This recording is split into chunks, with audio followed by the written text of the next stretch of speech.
Welcome to another episode of TLN Live on Instagram. I'm your host, Kevin Boilard. I'm joined with the man, James Hogan. When you guys get here, drop your name, where you're watching from, who you think's going to win the ACC. We're doing an ACC preview this game. I already see some of you, JMO, Miles, JRC, everyone saying hi. Drew, you were not first. You were very close to being first. We'll be shouting you guys out throughout the episode, so make sure you're dropping your comments. Hoagie, how's your new year, man? Good. How was yours? Good. Great, dude. I'm super stoked for the 2026 season. By the way, it starts early this year. Lacrosse starts January 31st. We're in the game month right now. Is lacrosse a spring sport?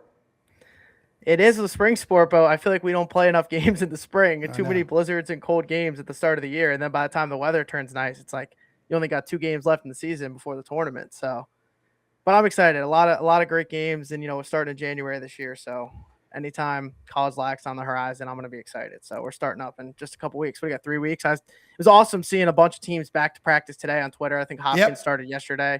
Rutgers starting tomorrow, and I'm sure we'll see a lot more stuff towards the end of the week when teams get back. I can't wait. Scrimmages soon. The content streets have been dry, but it's about to just be all on our faces very, very soon here.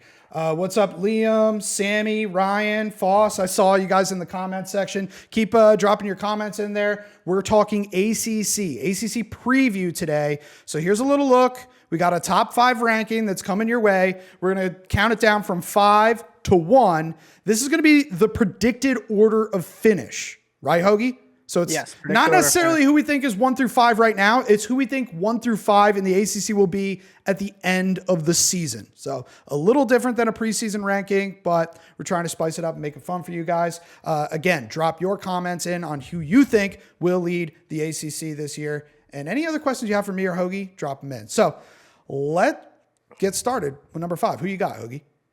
Yeah, so at number 5, I think you could make a debate between 2 teams at the bottom, but I'm going to go with Virginia at 5 to start. I think this is going to be interesting with the ACC this year, right? I think we saw a little bit of a changing of the guard over years past. Virginia kind of was more towards the top, Syracuse, UNC towards the bottom last year. Obviously, Syracuse wins the ACC. North Carolina had a great bounce back year, right? So I feel like it's going to be fun to kind of see how those teams shuffle. And, I feel like in years past, we see as teams ascend and go move down, it's never just the same teams at the top. But I got the Cavs coming in at 5, and I think they're just a big question mark. I think they can either be a team that stays at 5 or they can contend towards the top. I don't know if I have them being at 1, but I think, with Lars Tiffany and those guys, I think this is a pivotal year. Obviously a losing record last year.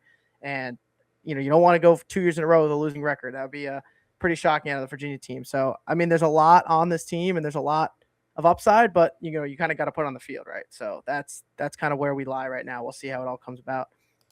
Here's a little profile of Virginia showing you on the screen. And you mentioned Lars Tiffany. This is his 10th year already, believe it or not. It's gone fast. I know. A couple of big names to know.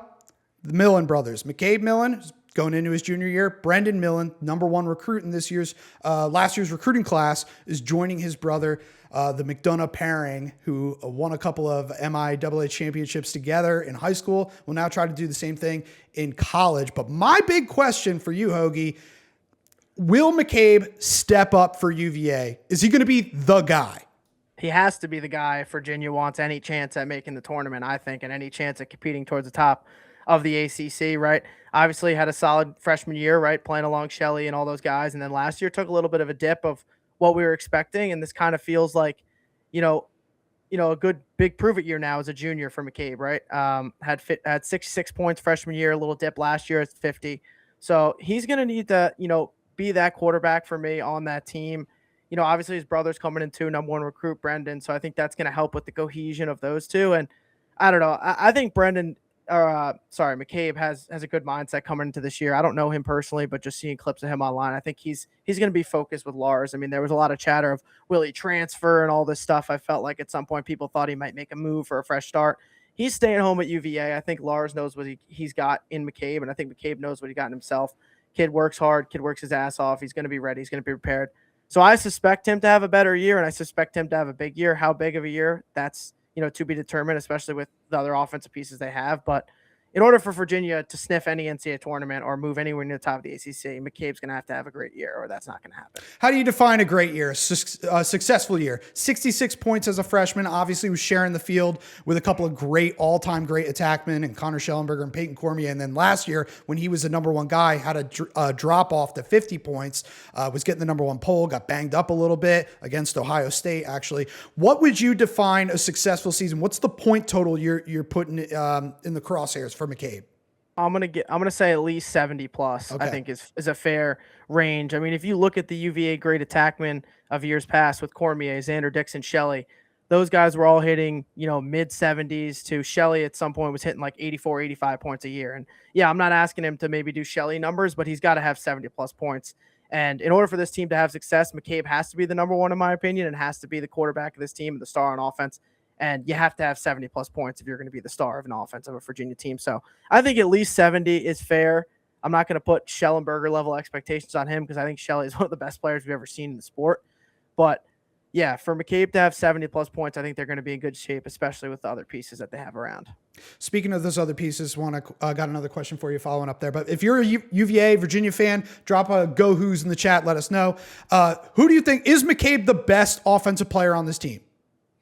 I'm going to say yes. And I know Truitt is obviously a great player. Truitt led the team in points last year. And then obviously, you have guys like Colsey also. That's my guy. Not far off last year. I think Ryan Colsey's the best offensive player on this team. Ryan Colsey might be the best offensive player, but I guess this is kind of going back to what I just said of like, if this team wants to be where they are, McCabe's going to have to be the QB1 and the star of that offense. So I think he's going to be the best player on this offense when it's all said and done. But yeah, I mean, Colsey, I love Truitt's game. I think Truitt is very silky smooth. I think he's an underrated player in the country. I don't think, obviously he led the team in points last year, but I don't think he gets enough credit for how well he does. But like you said, Ryan Colsey too, another stud who's going to have, in my opinion, a great year. Oh, he just spent a summer up in Canada. He's going to come silky You know what happens smooth. when they go up to Canada? I know. They have great springs. Yeah, he's going to hit the ground running. I think it's going to be his year where he becomes a household name, especially if Virginia takes off here. And honestly, there's an outside case to be made that Brendan Millen might come in and be the number one player on this offense. I think, again, outside chance, but it's possible. Just spent the summer playing with the U20 USA team. Let's talk newcomers real quick. Which newcomer do you think will have a bigger impact in 2026? Brendan Millen or their highest ranked recruit from last year, Ryan Dunkel, who was number 11 in the class of 2024, but missed the whole season with a red shirt? I'm going to go with Brendan Millen. I know that obviously Dunkel has a lot of talent, great player at high school, and he's dealt with a lot of injuries, not only in high school, but since coming to UVA. But to me, Brendan Millen, he's the number one recruit for a reason, ton of potential, and he gets to link up with his brother. I think that chemistry is big, and you can't teach that, right? Like backyard ball, playing with your brothers. We see it with the Curse brothers. Like those guys have been playing forever. Obviously, their dad was, an MLL player and played his whole life. So you can't teach some of the intangibles those guys have. And I also, from a lot of stuff I saw in the fall, Brendan Millen shined in scrimmages. I think he had a great scrimmage out in Philly against Michigan in the fall. So, yeah, and I think combine that with the question marks about Dunkel. Dunkel's got the talent, but he's had health injuries for the last couple of years. And obviously, the biggest thing is being available. And if you're not available, that's a massive question mark. So, super talented, but injuries are always a concern. So, I hope Dunkel's healthy this year and can stay healthy because he could definitely be a difference maker when he's on the field. But if I'm betting on one or two of those guys, I got to go with Brendan Millen. I'm going with Brendan Millen too, just because of the brother connection with McCabe. It's like already built in. They've been playing together in the backyard for years. We've seen teams like the Kavanaughs or the Connor brothers, as we talked about with the transfers in our last episode. Brothers just have a connection on the field. You want to get them on the field together. But Ryan Dunkel, hey, you know who else had a redshirt freshman year? Connor Schellenberger, and it worked out pretty well for him. So maybe patience is key for Dunkel. Another newcomer I want to talk about, freshman Robbie Hopper, number 5 ranked recruit at Inside Lacrosse this year, coming in, going to make an impact right away because there's a huge void left behind by Ben Ware, who was a PLL draft pick and led UVA and caused turnovers, also a threat to score. We know that. One of the best long stick midfielders in the country last year. Do you think Robbie Hopper has what it takes to freshman year come in, make that kind of impact for UVA?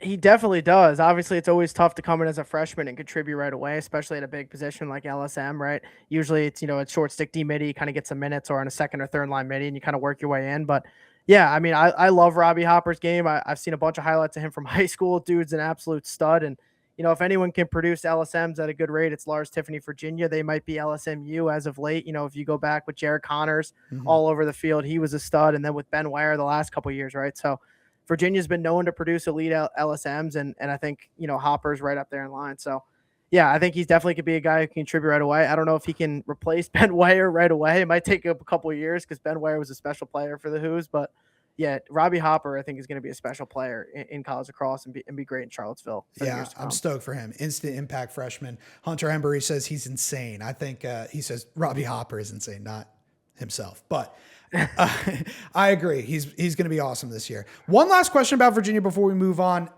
because I think this is the biggest question mark.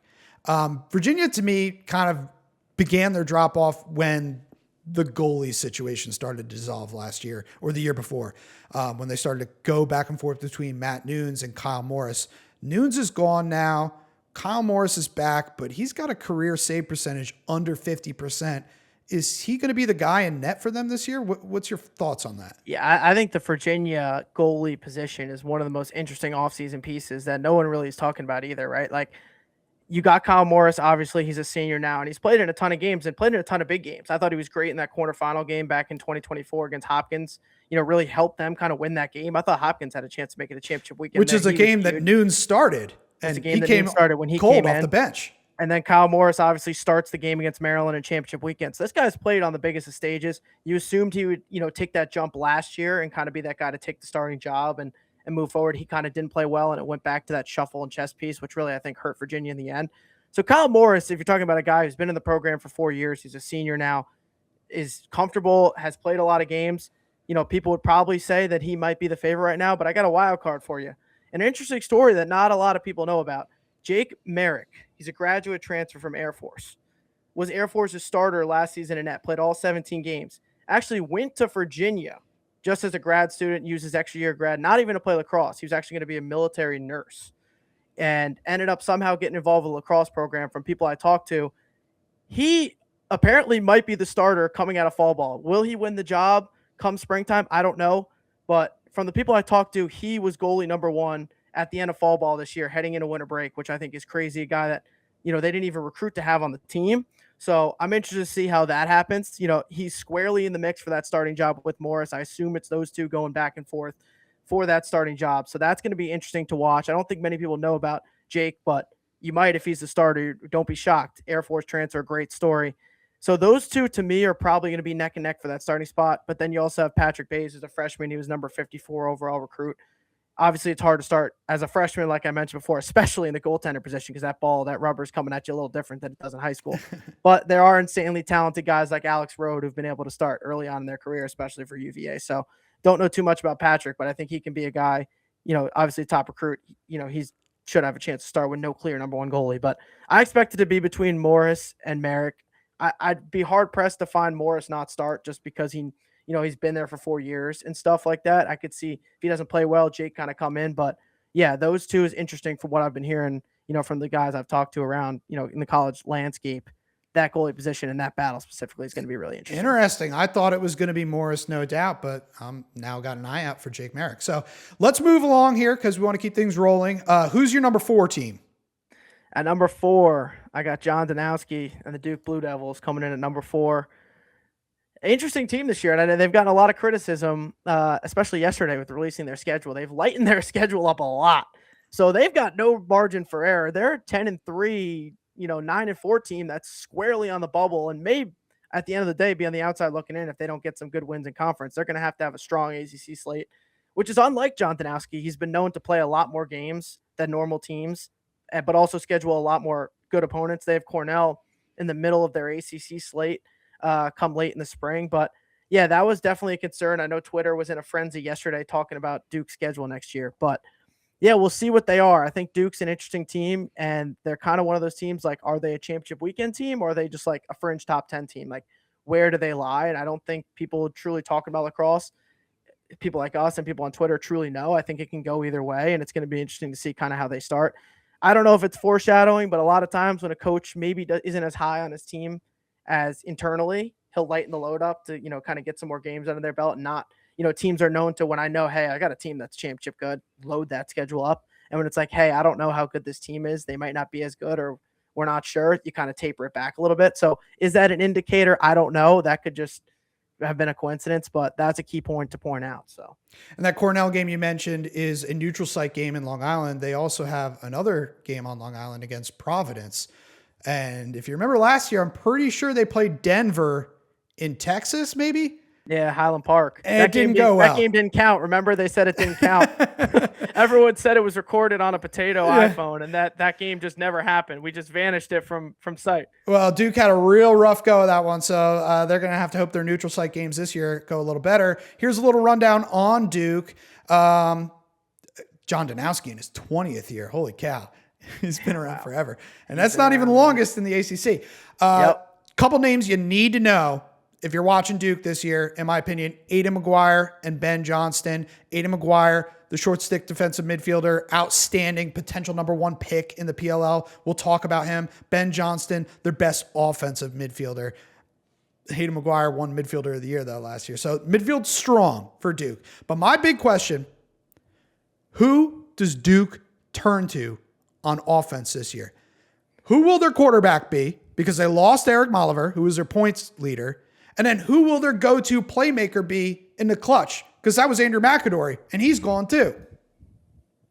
Yeah, I think it's interesting because I think if you look on paper, maybe their best player on offense is Ben Johnson out of the midfield, and he was amazing. You got Max Slope, both top 5 players in terms of points from a season ago, right? And you bring in guys from the portal like 𝐓𝐇𝐄, you bring Gaffney over from Harvard, Blake also over from Harvard, Thomas Mankey. So a ton of different guys that you're bringing into this roster next year. And I think it's kind of a question mark. I don't even know if the team fully knows where they're at. I think if I'm looking at what guy are you going to turn to your offense, at least to start, it's got to be Ben Johnson. That guy's just been the leader of that team from a midfield perspective over there.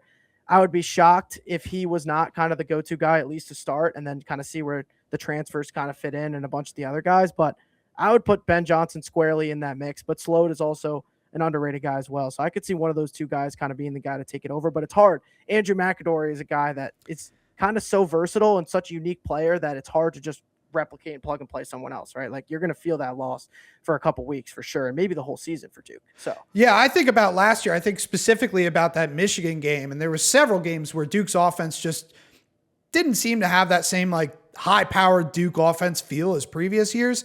And that Michigan game was one where they were bogged down, and at the end of the game, they just needed someone to go get goals, unassisted goals. And Andrew McAdory inverted 3 straight times, including 1 in overtime, scored 3 straight goals, basically put the team on his back. And I'm just looking at this roster. I'm like, who's that guy? What do you think? 𝐓𝐇𝐄 𝐋𝐂𝐑 in that mix? He was on your impact transfers. He's for sure on that mix, but he's kind of, a guy that I'm putting upside in when I had him on my inside transfers, right? A lot of people are like, well, he hasn't played, so he hasn't proven anything yet. So I'm kind of taking a wild card pass on him until we kind of see what he looks like on the field, right? But yeah, 𝐓𝐇𝐄 𝐋𝐂𝐑 is definitely one of those guys who can be a huge impact player. And like you said, I think it's interesting to see who kind of takes that torch for Duke, because there's not really one guy right away where you're like, all right, this guy's going to become the quarterback and the keys to the offense. I think it's going to be something where maybe Danowski has to figure it out, or maybe it changes week by week. You don't have a guy like McAdory who's been doing it 4 years on your team consistently that you can rely on. So I'm interested to see how Duke is this year in terms of how that offense is with so many good guys. They've had a ton of talent the last couple of years, and I've been on record saying this, Kev. We talked about it. They haven't put it together. They've had the players, but the team cohesion has not been there. The unity on offense has not been there. So maybe this year, when they don't have a true quarterback guy out of the gates, maybe that helps with the unity on offense, and the offense gets spread around a little bit because they don't have one guy that they can just go turn to and say, go play one-on-one ball, go score us a goal. It might be more of a unit thing, but yeah, we'll see how that kind of turns out with Duke, but I'm interested to see how that goes. Duke fans, in the comments, let us know who you are counting on this year to be the #1 guy. Speaking of #1 guy, I want to talk a little bit about Aidan McGuire here. He's got some potential to go #1 overall in the PLL draft as a short stick defensive midfielder. This guy is the reigning midfielder of the year as a defensive midfielder. And this kind of flew under the radar. He shared ACC Defensive Player of the Year with Sean Light, who's the best eraser in the conference with a long stick. So Aidan McGuire, we know the Tewaaraton Award is an attackman award, right? Does Aidan McGuire have any potential to be up for this award at the end of the year? I think he should, and I think he might be the best player in the country potentially, but there's no chance he's winning the Tewaaraton, and he's probably not going to be a finalist. It's kind of like in football, it's always going to go to the best quarterback, even if, an offensive lineman or running back or receiver has an unworldly year. it's never going to go to the short stick D-Mitty. I hate to say it, but it's not going to go to him. But I mean, he's unbelievable. Might be, like you said, number one pick in the draft and super reliable for his two-way ability and just what he brings to that team. So he's going to be amazing. Does he have Tuaraton potential? He might be a Tuaraton level player, but no, he's not. He's not going to win it, unfortunately. Yeah, I know. And then it goes, well, what's more important than the Tuaraton award or number one overall pick in the PLO? Who's the actual better player?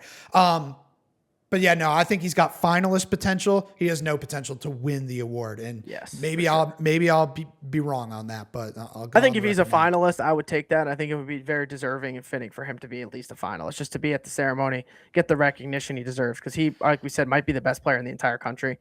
But it's just like college football, the MVP. It's going to the best quarterback in the country, and it's going to the best attackman in lacrosse in the country, most likely. So We're talking about these question marks on Duke's offense. Do you think they maybe open him up a little bit more on offense? If you remember another PLL draft pick, not number one overall, but a midfielder, Garrett Ledman, was a guy who kind of started out as a defensive midfielder and then by his senior year had a pretty heavy offensive workload. And we know that Aiden McGuire can score goals. He scored the game winner, for example, against Richmond in overtime, double overtime last year. Do you think maybe they just take the leash off him and let him play two-way midfield straight up? yeah, that would be awesome. I always think of that play versus Delaware, like on the defensive end, the strip, and then taking it the other way in the tournament and scoring. Like if that doesn't show you Aiden McGuire in a nutshell, that's what you're getting. And especially at the PLL level, I think he's going to be unbelievable. But it's tough. I mean, the more you play him on offense, if you want to unleash him on offense, you're going to get more wear and tear in him, which as the year goes on, that's a lot. D-Mitty's already, I think, are the hardest workers on the team in terms of load management each week. And, their bodies are as sore as anyone. They're taking all these hits. They're, always out of breath. They're always getting run hard. I know he's got a great motor, but I think he's more important to your defense there, kind of playing as that two-way ability. Maybe, yeah, you can leave him on maybe for an offensive possession here or there, but no, I don't think you can rely on him consistently being on the offensive end. I think if you do that, you're just going to wear him out too early. And if Duke wants to make a deep run in May, that's not going to be a recipe for success. Yeah, you might be right. Let's talk a little bit about the defensive side of the ball, Duke. Patrick Jamison. You think he's the best? Does Duke have the best goalie situation with him? Because if you think about it, he's been a consistent starter since his day one as a freshman. He just played for Team USA.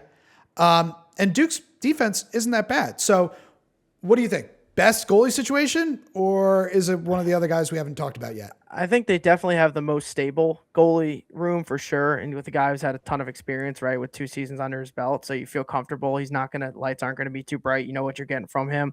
I think Jimmy McCool can make a case at Syracuse, especially towards the end of the year. I thought he played well.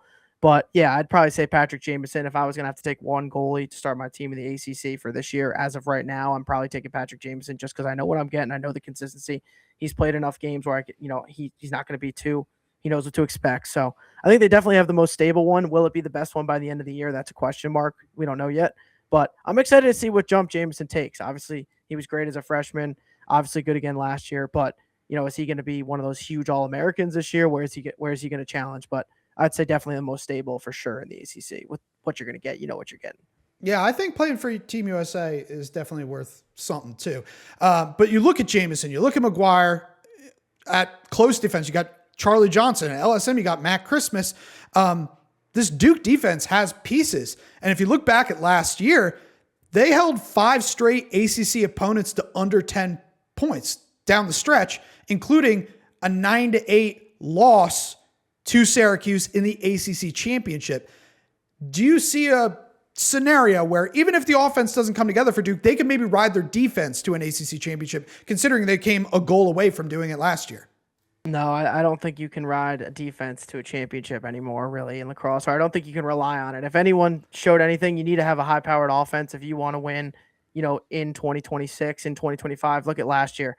Syracuse, Princeton goes scoring 18, 19 goals.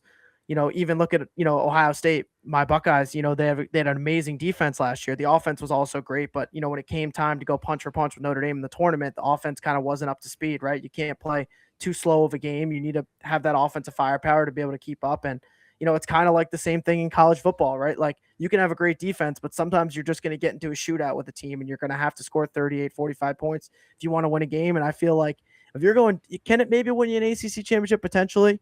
If that's the question, can it win you a national championship, make you a deep run? No, I think you need to have offensive firepower. I don't think you can ride, an 8-9 goal performance on offense to a championship weekend appearance. So I think you need to score offense, especially given the other offenses in the conferences we haven't talked yet. Notre Dame, Syracuse, UNC, those teams are going to put up points. So if you think you're holding those teams to 8 goals, good luck. But you need offense to win in our modern day lacrosse. They did. They held Syracuse to 9 goals. We'll see this year. We'll see this year. They did last year. Yeah. You're right. All I'm saying is that defense narrowed the gap for them last year. All right, let's move on to number 3. Who you got?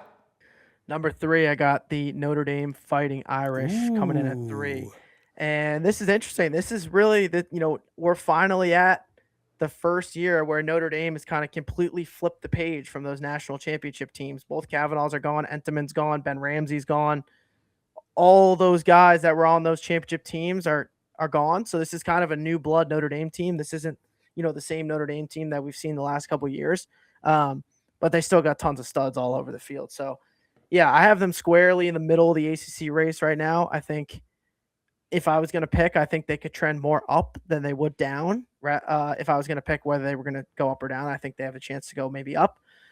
But you know what? We'll see what they are. I know Kevin Corrigan, last year they had a lot of flaws and it kind of didn't really look good all regular season. Then they blew out Ohio State and everyone was like, oh my God, they're three-peating. And then came right back to life in that fourth quarter against Penn State. So we'll see what he's got this year. Obviously, big shoes to fill with, Chris Kavanaugh now gone. So what he's meant to that team and that program is unprecedented. And, the Kavanaugh brothers are, in terms of they are Notre Dame lacrosse maybe, right? Like when you think of Notre Dame lacrosse, you probably think of the Kavanaughs. So that's going to be big to replace, but I'm excited to see how this Irish team approaches 2026. Yeah, to put that in perspective, this will be the first year without a Kavanaugh on the roster since the 2019 season.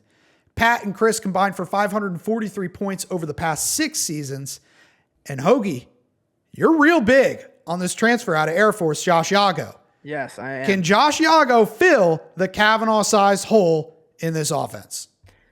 I don't know if he can fill the total hole, but I think he can come close to it. And I think he's going to be great for them. I've been on record saying how much I love Josh Yago and how big I think he's going to be, especially, him being now with Notre Dame, surrounded by a different level of player at Notre Dame as well. And the guys around him, I think, is only going to elevate his game as well. Obviously, it's tough to fill the Kavanaugh shoes. They're legends. They're, Hall of Fame level players for Notre Dame. So to ask him to come in for 1 year, as a transfer and live up to that is a lot of expectations. But I think he quite frankly can do it by the end of the year. I'm really high in his game. I love his play style. He's 6'3", he's speedy, he's fast, he can invert, he can take it through X, he can take it from the wing. So speaking of that play style, do you feel like he's more of a Pat or a Chris? I think he's more like Pat. I think when you watch him, he's a little more like Pat, a little more smooth. He'll take you to X. He'll kind of come around. He'll score.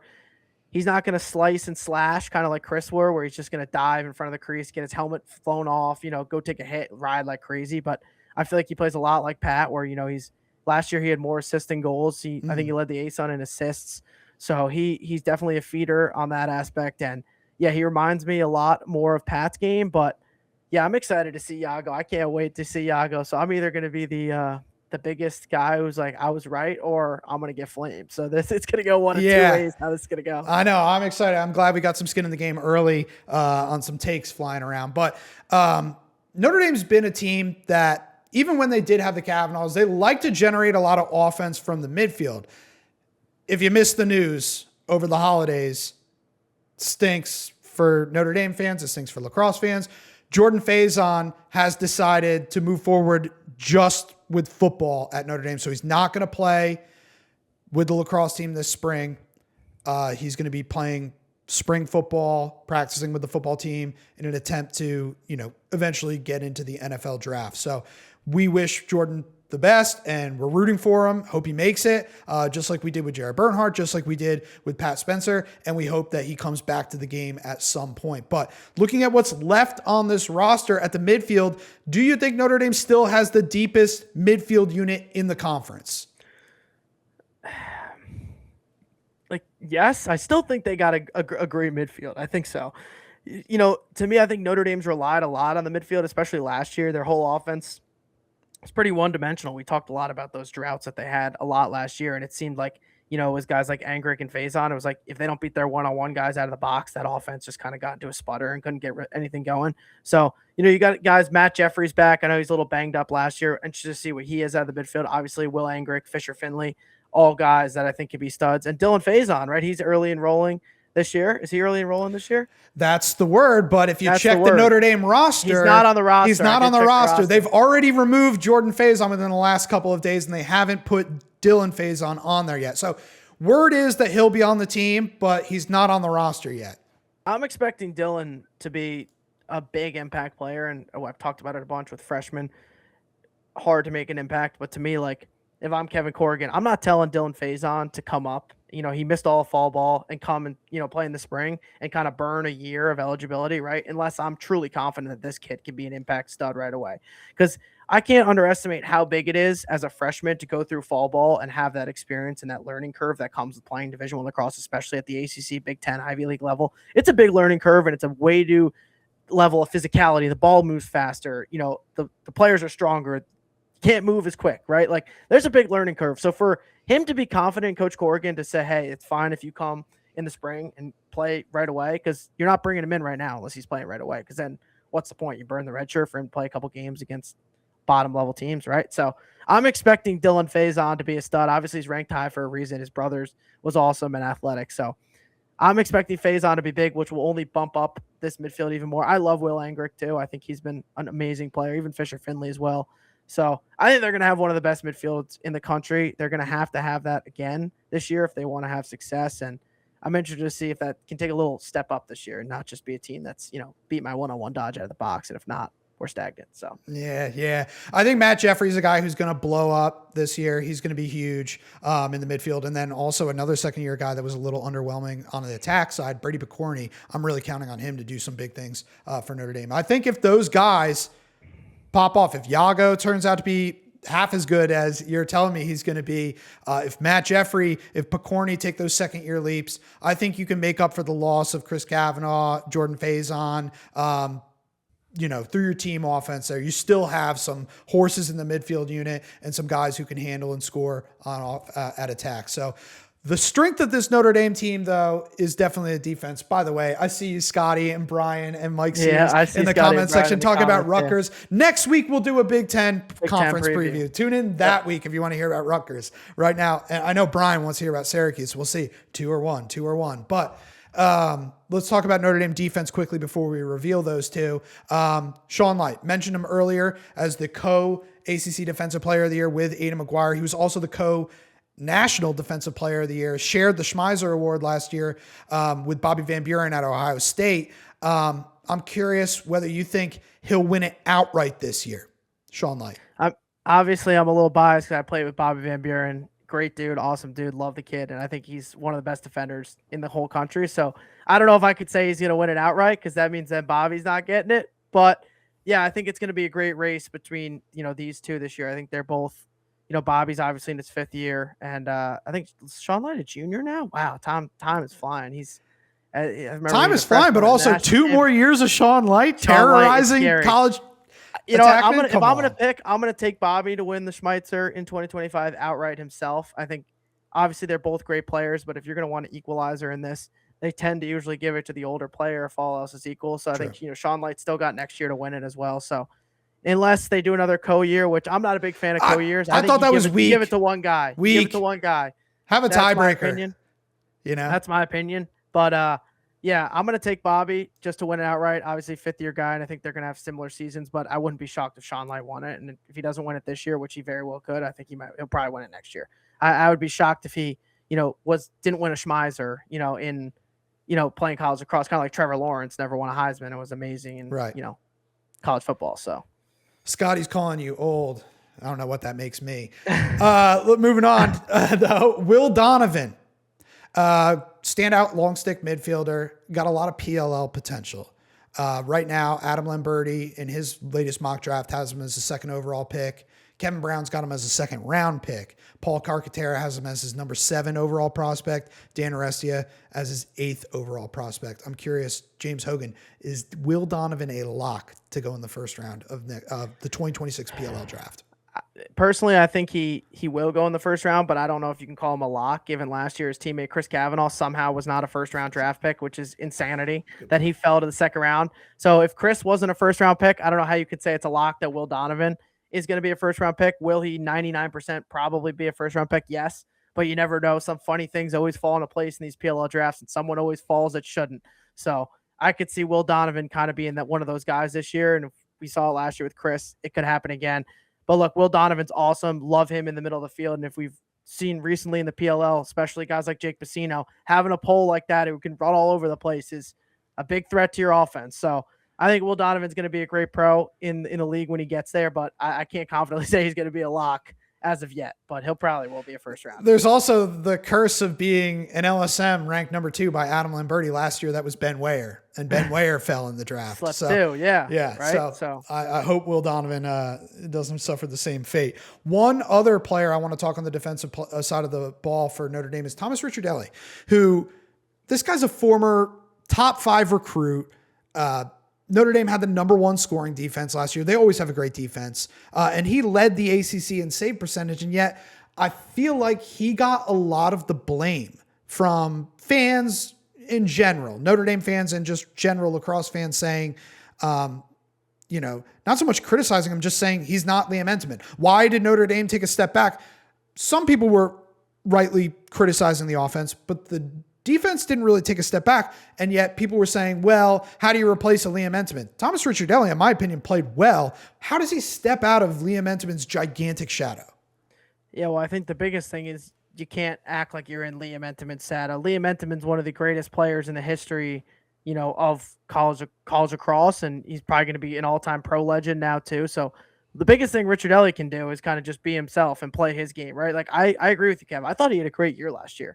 I thought he played big in a lot of big games. I think the one thing people are going to point to is the second half against Penn State in the quarterfinals was a disaster for him. So people are easy to judge and say, he didn't have any saves in the second half and let all those goals in on that run. And that's kind of the last taste you got of Ricciardelli was that second half of quarterfinal game against Penn State. But look, this kind of reminds me a little bit of like Kalen DeBoer, Nick Saban in Alabama kind of thing, right? Like it's going to be hard to fill Entenmann's shadows, and it's shadows that even if you're the best player you can be, you may not fill. So from the fans' perspective, you can't have unrealistic expectations. And then from Ricciardelli's perspective, you can't try and be Liam Entenmann. You can only be the best Ricciardelli you can be and the best version of yourself you can be.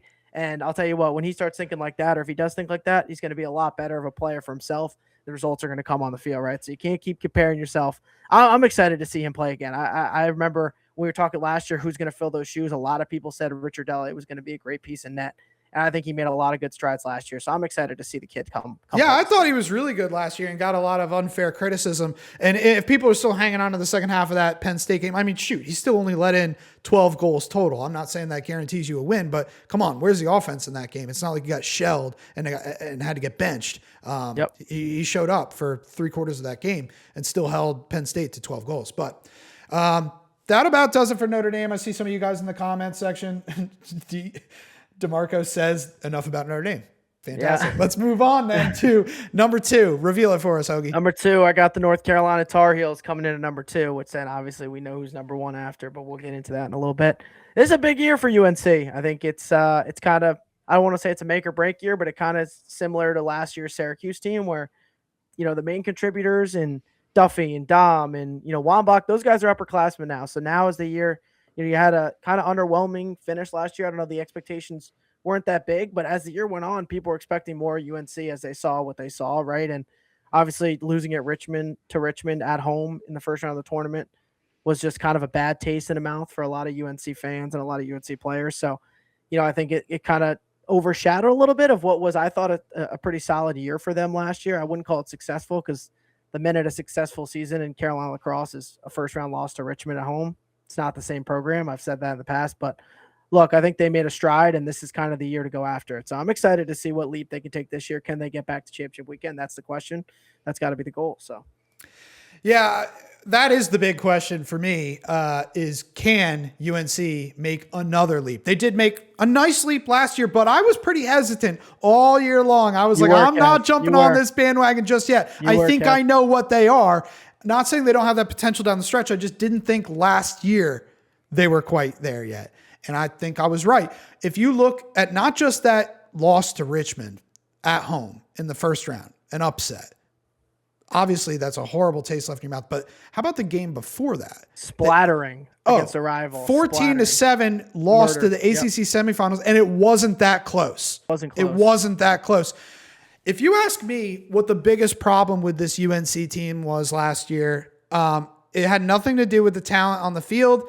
It had everything to do, well, I guess it did have something to do with the talent on the field because it had to do with the health of the talent on the field. Dom Pedramala and Owen Duffy were both banged up down the stretch. Do you think that's all it takes is just those two remaining healthy and they're going to be good to go?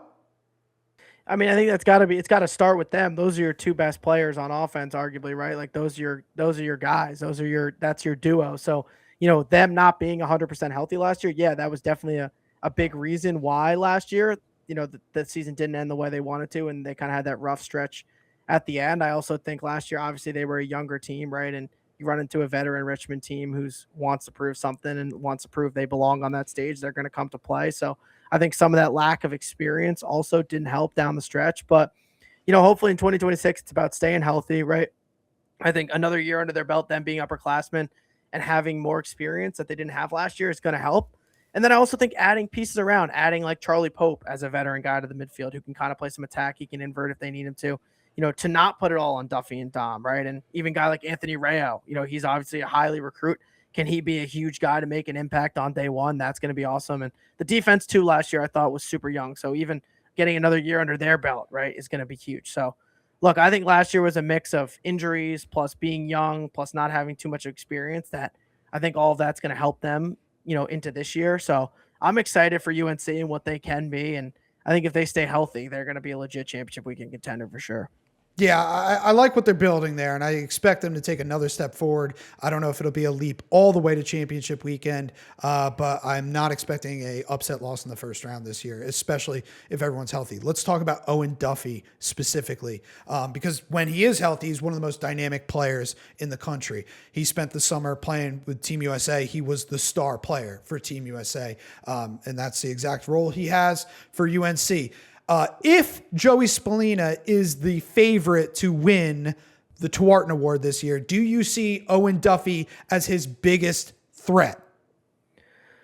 I think Owen Duffy definitely can be. Obviously, the health is a factor, but I love the way Owen Duffy plays. And if he's healthy, yeah, pound for pound, I think he 100% can be. I love the way Duffy plays. He plays with energy, with passion. He's relentless. He's physical. He loves taking hits. Like, you see he scores a goal and he's just juiced up. So, yeah, if you're asking me biggest threat to Spallina in terms of player of the year, probably Owen Duffy if healthy. Josh Yago is going to have something to say about that if he is the year. I think he's going to have. I think having Notre Dame squarely in the mix, he's going to have to be big. Yago for Notre Dame to have that big year. So Yago's firmly going to be there. If I had to have a pick right now for ACC Player of the Year, I'm taking Joey Spallina. But yeah, I think Owen Duffy, if he's healthy, 100% can be a guy who can overtake that spot and definitely win Player of the Year and even more. I think I'm so excited. A full year of Duffy healthy, I think could be scary for a lot of teams. So I think teams are hoping maybe he gets nicked up along the way, but Duffy's going to be special and fun to watch. I love watching him play. So I appreciate you saving me, by the way, there. I said Tewaarton, but I did mean ACC Player of the Year. Yeah. Hoagie's focus. He's got the laser focus heading into the season. This is an ACC lacrosse preview. Let's not widen the scope too far here. Also coming in, and this is why I really like what UNC is building. It's not just what they have on campus right now.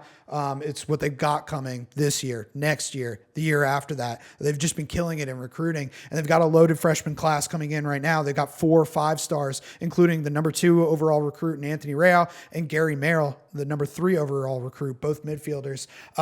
How heavily do you think UNC will have to rely on those freshmen in year one, as opposed to the guys they already got? Can they afford to bring these guys along slowly? Or is it like, hey guys, come on into the fire. We got a championship run to make. I think for sure they can. I think obviously Rayo, Merrill, those guys can be guys who are impact guys on day one and also help lessen kind of that load on Duffy and Dom that they kind of had last year. It's always hard, like I've mentioned a ton today, to contribute as a freshman, but these guys, I think, have the talent to do. And Bresci's been on a heater in the recruiting class, even with this last class. I think how many top 10 players they get on the kids in high school from this year is I think insane. they had 7 5-stars. 7 5. I mean, it's just insane. But a couple other guys I like. Watch out for rising sophomore Mason Shefchik. I don't know if any people know about him. He's a Midwest kid, 6'2", top 10 recruit in last year's class. Kind of sparingly big body guy. He can be a guy. James Matten as well at midfield could also be one of those returners who could have a big year. So a lot of names that maybe not everyone knows that they will know at some point in the year. But I'm excited to see all those guys kind of play. But Rayo and Merrill, definitely day one guys can contribute. I'm glad you brought up Mason because I didn't want to take a stab at that last name. So thank you for doing it for me. I hope I said it right. I think 𝐓𝐇𝐄. We'll find out. I think he's going to have his that name was my called. best guess. I might be totally butchering it myself. I always say, I don't know. He's going to have his name called. We'll know it by March. I guarantee it. I also want to add here something I was going to. Oh, Anthony Rayo played with Owen Duffy for Team USA in Jeju this past summer. So they got a little bit of that chemistry maybe already in the works. Since Hoagie, you're a face-off guy, got to ask you about Brady Wambach. Do you think he's the best face-off guy in the country? This guy was the first team All-American everywhere last year, fourth best face-off percentage, and he was also on that U20 squad that played in Jeju. Yeah, I think pound for pound, he's the best face-off specialist in the country, best face-off guy in the country. Over the last 2 years, he came in as a freshman and was dominant right away as a freshman. Awesome last year as well. He's got lightning quick hands, super athletic. Besides just at the face-off circle, great with the ball in his hands. So I think he's going to be, have another great year. He's one of the best face-off guys we've seen in terms of just pure raw talent. In terms of just his reaction time is almost second to none. He's so quick to the ball. He's got kind of a unique stance and an interesting way he plays, which can make him susceptible to counters. So I'm interested to see kind of how teams try and coach against him and scout against him moving forward. But yeah, Wambach, if I'm starting my team right now, I can have any face-off guy, I'm taking Brady Wambach. Kid's a stud. So yeah, me too, probably. And I obviously respect your opinion on that more than anyone's. But I'm excited to see when they go up against Syracuse and Tucker Mullen. He's pretty good. Johnny Mullen. Johnny Mullen. Sorry. That guy is, you see him face to face, he's coming for blood. I'll let Johnny Mullen, maybe one of the scariest players in the league. He's got a full tats. He's got the goatee. Yeah. He's ready for blood. So exactly. He definitely fits the mold. Last question, I want to kick it to a commenter here who asked, it was Coach Larry Lax. I had it in the notes, but I'm going to give him the shout out because me and him were on the same wavelength. Who the heck's playing goalie for UNC this year? They lost Michael Jean Ficaro, who was a transfer, one-year guy from Princeton. I have no idea who's in line. Yeah, and that's the interesting part for UNC and the question that a lot of people don't know because people really don't know who the goalie is on the team. They got 4 goalies on the roster right now who have a combined 15 games played between all 4 of them. So not a lot of rubber seen by all those guys. So it begs the question, is Bresci confident in one of those guys? Because you thought maybe they would have hit the portal and got a goalie if Bresci wasn't confident in any of those guys. So they don't have a ton of career starts under their belt, but whoever that is and whoever Bresci has as his number one, he truly trusts because, like I said, you would have probably gone and got someone who if you didn't think you had it on the roster. But the guy who's played the most is 𝐶 𝐂𝐑𝐂𝐑𝐿. He's a senior. He's played 15 career games. So he's played all the games. So the other 3 goalies on your roster have never played a game before. You got 4-star freshman, number 31, overall recruit, Josh Marcus. He's on the roster, but as it's hard to play as a freshman, like I said, a ton today, but the goalie position especially, that's almost impossible to play as a freshman. So to me, Bresci either has faith in that freshman or he's going to go with Kent, one of those 2 guys, if I had to guess. But, he's clearly, I think, has the guy on the roster that he sees going to be his goalie this year, but will that be a strength or a massive, massive weakness for the Tar Heels that ultimately holds it back? That's the question that we'll find out. That's kind of what I'm thinking. Ficaro's pretty good goalie. Really held it down for the Tar Heels last year. I think he had a couple of fluke goals that he let in from deep. I know there's one against Richmond. There was one against Jacksonville last year that were just bizarre, where he just kind of seemed to lose the ball. But those were pretty freak occurrences. He's pretty solid goalie, so that's going to be a tough one to replace. I think the comments want us to talk about the number 1 team on the list. Yep. So you want to jump into it? Syracuse always causes some controversy, some stir up. So a lot of Syracuse fans out there, they're ready. They know this is the year. And that's kind of what I want to tee up for you here with Syracuse. This might be it. This might be the year for them. When I look at UNC and I look at the recruiting classes that are coming in, and I'm excited about the talent that's flowing into Chapel Hill. When I look at Syracuse, I think this is the year they got to end their title drought. These are guys that might not be on the team after this. Joey Spallina, Michael Leo, Finn Thompson, Luke Roa, Billy Dwan, Riley Figueres, Jimmy McCool, Dante Bowen, the transfer. Is this it? Is this the window? Is it this year? We've been talking about it, right? It's all led up to this year. We've been talking about it for multiple years now that this is it. This is the go get it. Joey, those guys, seniors now. Michael Leo, all those guys, like this is the run, this is the year. Expectations are national championship, and we know they are for Syracuse every single year. But if we're being honest, you can't really have said it's a national championship or bust year last couple of years, right? They were kind of building towards this year, and the players know the pressure that's on them. And honestly, I think if there's a team who's going to take it, it's going to be this team. I think this team's going to embody, the pressure and kind of not run from it, but more take it in. And to me, the biggest implication I saw was Gary Gate not hitting the portal. Only took Dante Bowen to add up some D-midi depth. Besides that, he was like, I got my guys on this team, and I trust these guys in the locker room. This is the team I think we're going to win a championship with. So he didn't want to mess with any of the mojo, any of the chemistry on that team. He's kind of running it back with this squad. But no, I don't think their window is closed. It would be a massive failure if they don't win this year, and massive, massive failure. Like, this is the year to win it. But I don't think it closes. I think Syracuse kind of finally has its mojo back to me and being a team that's a contender year in, year out. I think they obviously had that tough stretch at the end of the Desco era and the beginning of the Gate era. People want to Gate fired 2 years ago, right? It didn't start off well. And I kind of feel like, last year they got the monkey off their back getting to championship weekend. And now they kind of feel like, they're going back to being Syracuse. And what Syracuse is a top 10 team year in, year out. So no, maybe, next year, the year after, they're not national championship level good, right? You got to retool, but I don't think they're going to fall right back down. I think, Gary Gates got them in a good spot. So this is the year to win it, but I don't think they're going away by any means. I think Syracuse is back now to be in a top 10 team. You heard it. You heard it here. Syracuse is back. Made it back to championship weekend. Of course, the expectations this year are title or bust, and I think they've got the best odds in the conference. I want to ask you another hypothetical. We're going to be talking about Joey Spallina all year, and not just this year, because we know he's going into the PLL. We're going to be talking about him for the next 10 years probably. But I want to talk about what's on the line in terms of his legacy at Syracuse. If you don't know, he's on pace to beat Mikey Powell's all-time Syracuse record for points, career points. Currently, the record held by Mike Powell, 307. Joey Spallina is at 264. He needs 62 points to break it. Last year, he had 89 or 90 points. So it's well within range. If Joey Spallina breaks the points record, wins the Tewaaraton Award, and leads Syracuse to a national championship, where does he rank among the greatest players in Syracuse history? People are not going to like this, but I think you could make a case, an argument that he's the greatest Syracuse lacrosse player ever if all that comes true. And I know a lot of people will hate and love hating on him and say he's overrated and stuff, but all the kid's done since he stepped foot on campus is win and live up to every expectation. And especially if he can win a Tewaaraton and bring a national championship back to Syracuse and have the all-time points leader, I don't see how you can't make a case for him to be the greatest player in Syracuse lacrosse history, or at least have the conversation, right? Like, it's interesting that his head coach is the guy that we talk about with Gary Gate being probably the best lacrosse player of all time. That's his head coach. So that's interesting. But even if he doesn't accomplish the other two, like if he gets the points record, like he's going to have a banner. 22 is going to be hanging with Spallina in the Carrier Dome regardless, I think, at the end of this season. From what that kid's expectations and pressure from day one, it was either you live up to this or you're a failure.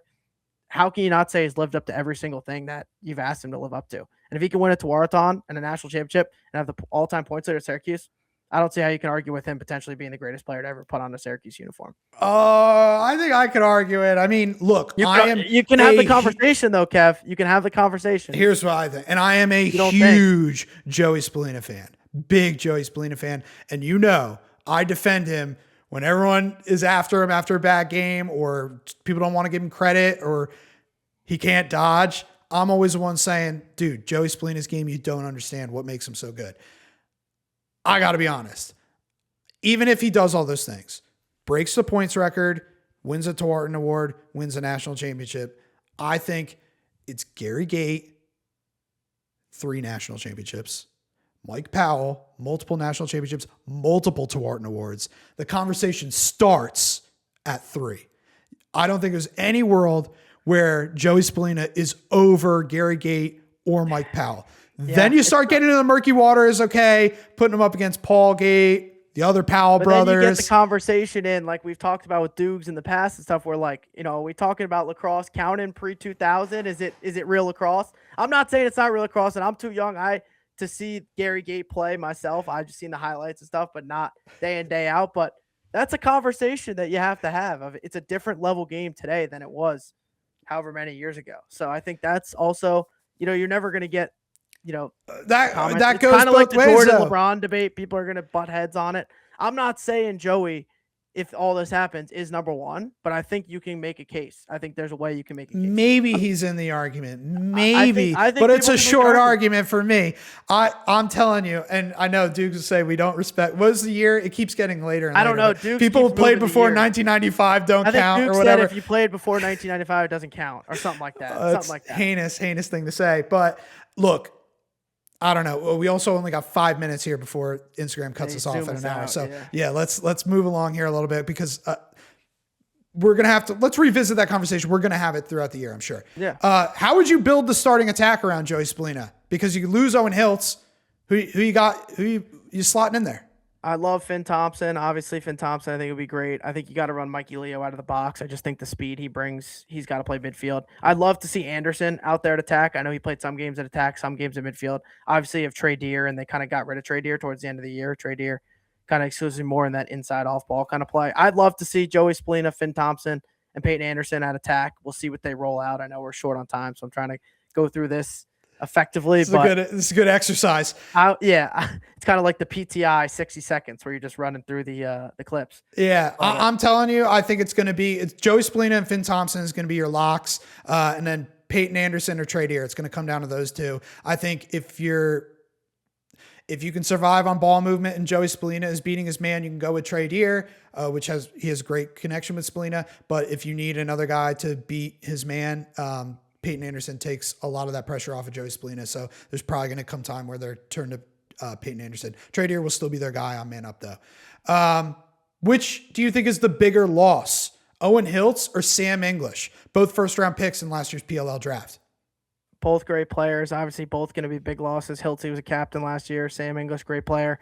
I think they're going to miss Sam English, his versatility, his two-way ability. I think he's kind of had that Swiss Army knife type ability, and I know people were critical of Hiltz at some point with fading away at some points of the year last year. So if I'm going to pick the two, I think Sam English is a little bigger of a loss. He was great on face-off wings, kind of, like I said, played that two-way ability, but they're both going to be missed for sure on the Syracuse offense. So I just think, I don't know how one person could fill Sam English's shoes. He just did so much for them. It's so much for them. It's hard to replace. It's like when you leave a job and they hire two people to replace you. That's what the Sam English hole is like. And last question for you. They got the best 1-2 punch on defense in the ACC in Billy Dwan and Riley Figueres? I love Riley Figueres and obviously Billy Dwan too. I think Billy Dwan had a little bit of a dip of a season last year for me personally. I know he still got some accolades, but I think there were some parts of the year where he could have played a little bit better. And Riley Figueres, I think, was also getting some number ones at some point last year, right? So yeah, I love Figueres' game. I look for Billy Dwan, obviously, to step it up again this year. I think he had a little bit dip for the standards that we had from him from years past. But yeah, pound for pound, I think that could be the best 1-2 punch defensively in the ACC. We'll have to see what UNC's guys are once now they're a year older, how they can be. And same with Duke, but I think on paper, Dwan and Figueres is a nasty duo. Yeah, Figueres, one of the best defenders that no one really talks about. Dwan gets a little bit more of that love just because I think he likes to run the ball up and score sometimes. Scored some nasty goals 2 years ago.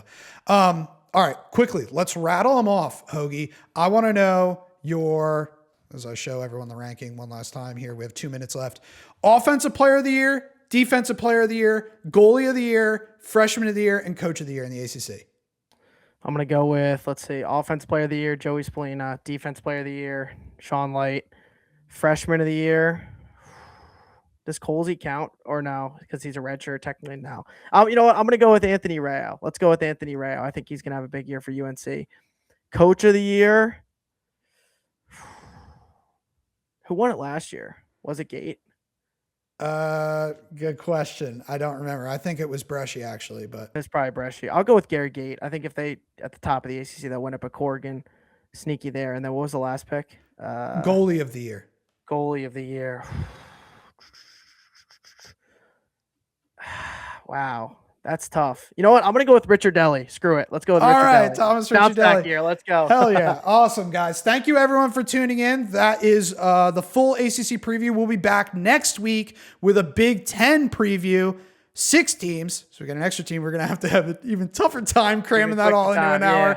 Yeah. But I appreciate every single one of you that tuned in. Sam, Cole, I see you guys here. Paige at the end of the show. I appreciate even if you tuned in at the end. If you missed this, find it on YouTube or Twitter, X, whatever you call it, in full tomorrow. I'll catch you all later. Hoagie, any last words for the audience? Let's go. See you guys next week. All right. Yeah, we're ready for college lacrosse season. I'll see you guys later. Peace.